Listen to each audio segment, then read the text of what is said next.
Welcome to Bethlehem Bible Talks. Sapaan firman Tuhan dari hamba-hamba Tuhan Gemi Bethlehem. Kiranya firman Tuhan hari ini dapat memberkati kita semua. Shalom jemaat yang dikasihi oleh Tuhan. Firman Tuhan kita hari ini terdapat di dalam Lukas 3 ayat 1-14 dengan tema bertobatlah. Ayat 3, maka datanglah Yohanes ke seluruh daerah Yordan dan menyerukan, bertobatlah dan berilah dirimu dibaptis dan Allah akan mengampuni dosamu. Jemaat yang dikasihi oleh Tuhan, Yohanes adalah anak dari Sakaria dan Elisabet. Nama Yohanes memiliki arti karunia, anugerah atau kasih karunia Tuhan. Yohanes datang ke seluruh daerah Yordan dan berseru dengan suara nyaring, bertobatlah dan berilah dirimu dibaptis dan Allah akan mengampuni dosamu. Apa itu bertobat? Secara umum bertobat adalah menyesal, memperbaiki dan tidak melakukan lagi. Kesalahan apapun yang kita lakukan, kita tidak mengulanginya lagi. Tapi bagi kita orang percaya, bertobat adalah meninggalkan dosa, berubah di dalam pikiran kita untuk melakukan hal-hal yang baik. Kata bertobat lebih dari 100 kali muncul dalam Alkitab. Ini menunjukkan betapa pentingnya pertobatan. Pertobatan itu bukan hanya sekedar mengatakan maaf dan minta ampun, tetapi pertobatan adalah berubah baik dalam pikiran maupun dalam perkataan, menyelaraskan pikiran dan perkataan seperti Tuhan Yesus. Ada buah yang kelihatan dari pertobatan.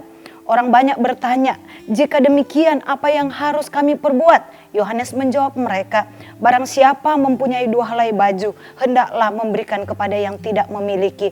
Barang siapa memiliki makanan, berikanlah kepada orang yang tidak punya makanan. Kemudian ada juga pemungut cukai, bertobat dan minta dibaptis, bertanya, apa yang harus kami perbuat? Jawab Yohanes, janganlah menagih lebih banyak dari apa yang ditentukan bagimu.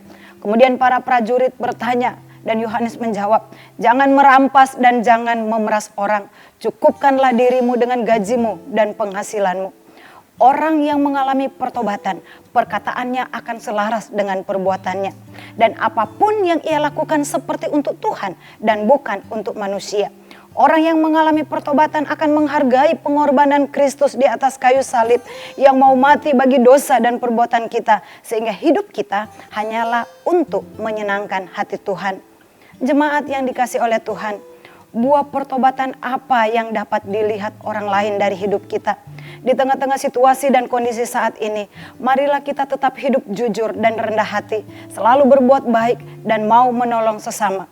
Biarlah perkataan dan perbuatan kita sehari-hari menyejukkan hati orang lain.